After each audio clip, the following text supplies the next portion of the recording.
Bonjour à tous et bienvenue dans ce nouvel épisode de Vivez la Vendée. Aujourd'hui on est à La Roche-sur-Yon, on est avec Cédric. Bonjour Cédric. Bonjour Anaïs. Tu es donc le coprésident de l'association MLCC 85 qui a pour objectif, est-ce que tu peux nous en parler? Donc qui a pour objectif de développer la monnaie locale en Vendée. Donc la monnaie locale qui est une façon de dynamiser le territoire et de favoriser les échanges entre particuliers et professionnels sur le territoire de la Vendée. Ça concerne qui? Donc ça concerne tout le monde du moment qu'on rentre dans l'éthique de l'association. Ça veut dire en gros dans l'économie sociale et solidaire. D'accord. Et donc là, comment ça évolue? Parce que je crois que c'est né il y a 2 ans cette association. C'est ça. Ça Donc, fonctionne bien, c'est reconnu là par les Vendéens? Donc on a repris l'association il y a 2 ans. Donc nous sommes maintenant à 170 adhérents particuliers et 70 adhérents professionnels donc qui acceptent la monnaie. Donc ce réseau se développe au fur et à mesure des années. Nous en sommes quasiment à 25 000 € d'échangés en monnaie locale. Tu me disais que ça partait d'une idée. Qu'est-ce qui vous a en fait donné la puce à l'oreille sur le fait qu'il faut le Vendéo en Vendée? On s'est rendu compte qu'on achetait beaucoup trop de choses qui venaient de l'extérieur alors qu'on pouvait acheter des choses qui venaient juste à côté de chez nous. Donc par la monnaie locale, on essaye de favoriser les échanges entre les professionnels et les particuliers, mais sur des petits territoires. Donc on rentre dans le problème de l'écologie et du social entre les personnes pour recréer du lien. Est-ce qu'en France, c'est assez développé dans d'autres départements? On est un peu les seuls ici à faire ça. Alors il y a 80 monnaies locales en France, dont quelques-unes qui marchent très très bien, dont une juste à côté, le Monaco à Nantes, qui ont dépassé le million d'euros et il me semble qu'ils sont jusqu'à 2 millions d'euros d'échangés. Ah ouais. Et la plus grosse monnaie est au Pays Basque, le SCO ça s'appelle, qui eux ont dépassé les 5 millions d'euros d'échanges et de monnaie qui circulent sur un même territoire et qui ne repartent pas dans le système financier. Donc c'est pas vraiment pris à la légère, en fait, c'est assez reconnu. C'est reconnu, il faut connaître surtout. C'est essayer de s'en imprégner et de comprendre comment ça marche. Mais ça favorise le développement de la petite économie locale. Bonjour Sylvie. Bonjour Anaïs. Est-ce que tu peux nous dire, une question un peu philo, est-ce que pour toi, on devrait même remplacer la monnaie actuelle, l'euro, tout ça, par de la monnaie locale un peu partout en France? Alors moi je dirais oui et plus que jamais et je trouve que la monnaie locale favorise finalement les échanges, favorise la connaissance en fait des produits qu'il peut y avoir en local, favorise aussi les échanges aussi entre particuliers sur l'intérêt de la mise en place de la monnaie locale. Et ça permet aussi, j'ai envie de dire, de se remettre à calculer et de faire attention. Moi, je sais que depuis que je suis passée à la monnaie locale, j'ai fait des économies d'argent en fait. C'est un peu paradoxal parce qu'on est dans une ère où je trouve que la monnaie est en train de disparaître avec toutes les transactions et virements bancaires et tout ça. Mais vous êtes là avec votre monnaie locale. Du coup, je me demande, est-ce que c'est normal? Est-ce que vous avez compris dans quelle ère on est?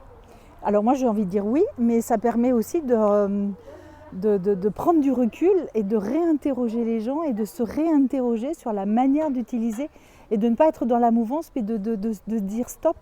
J'ai tout récemment une de mes filles en fait, qui a eu un petit souci avec une banque et en fait elles se disent mais finalement maman elle a peut-être raison que de payer toujours en liquide plutôt que de payer tout le temps en numérique parce que les banques elles savent tout en fait aujourd'hui et elles font ce qu'elles veulent de tout à chacun en fait. Donc on perd un peu de notre liberté à travers ces... Exactement. D'accord. Il faut savoir que l'être humain, pour moi, en fait, il est malin. C'est que si on nous oblige à aller dans un sens, à un moment donné, l'être humain va chercher une autre solution pour partir dans l'autre sens. En fait. Vous en êtes l'exemple vivant, non? C'est ça. Alors, donc, tu fais partie de cette association et donc toi, tu es dans un bureau de change. Il y en a plusieurs en Vendée, c'est ça? Voilà, donc il y a 11 bureaux de change sur toute la Vendée, de répartis. Et donc moi, j'ai ouvert le bureau de change de Boîte-Senez dans mon atelier de couture. Comment ça fonctionne? Donc c'est une action bénévole. Quand on est un professionnel qui a adhéré à la monnaie locale vendéenne, on peut demander à être bureau de change et du coup, suite à ça, les personnes qui veulent adhérer ou qui veulent échanger de l'argent en espèces ou en chèques, peuvent venir en bureau de change pour récupérer des coupons Vendéo. Pourquoi tu as été motivée à faire partie de cette association? Pourquoi ça te tenait tant à cœur?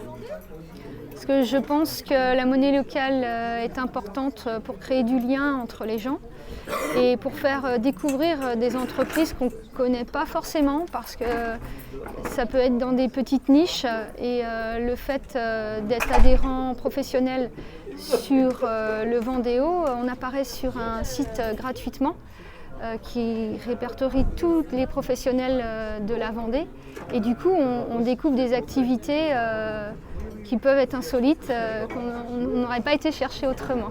Donc c'est aussi de la curiosité quelque C'est part. aussi de la curiosité. Moi j'ai un métier atypique et j'ai découvert d'autres métiers atypiques justement en parcourant le Vendéo. Donc après ça te permet de te tisser un réseau, de connaître du monde Oui. en Vendée et après de faire quoi? Peut-être des projets ensemble, ça ira jusque là? Après tout est possible. Ok. C'est ça qui est bien justement. Avec mon mari, on est dans cette optique de circuit court, d'être éco-responsable, le zéro déchet. Enfin, pour moi, ça fait partie de tout ça, consommer local. Donc la monnaie locale, c'était une évidence. Et donc là tu vis dans le sud Vendée Mm. et c'est pas assez développé, c'est ça? Ouais. À Luçon, donc il n'y a que mon mari et moi. Il y a sinon un Rhônay avec la cabane kombucha. Et pour l'instant, voilà, c'est ça pour le sud Vendée. Donc on aimerait que plus de producteurs au niveau du marché à Luçon, des Halles ou les petits commerçants, ils puissent aussi accepter le Vendéo pour que cette monnaie puisse circuler partout dans le sud Vendée. À Fontenay-le-Comte aussi, il n'y a pas de commerçants encore là-bas. Est-ce que pour les téléspectateurs tu peux leur dire comment il faut faire pour procéder à cette monnaie, enfin comment on peut en avoir en fait? Donc vous pouvez venir sur le site de MLCC 85, le site internet, où il y a toutes les infos pour pouvoir adhérer. Nous avons aussi des pages sur les réseaux sociaux, principalement Facebook. Et pour adhérer, faut remplir un bulletin d'adhésion où on choisit la somme qu'on veut donner pour que l'association puisse vivre. Et à partir de là, vous devenez adhérent et vous pouvez échanger vos euros contre de la monnaie locale, le Vendéo. Et je crois que vous avez aussi un projet là dans pas longtemps, c'est de faire une application, en tout cas de rendre ça en numérique aussi. C'est ça. Donc on a le projet de passer la monnaie en numérique, donc par une appli que nous développons nous, pour que surtout les professionnels puissent échanger entre eux des plus grosses sommes et que ça nous favorise le développement de l'association et de la monnaie locale. Merci Cédric. Merci Anaïs.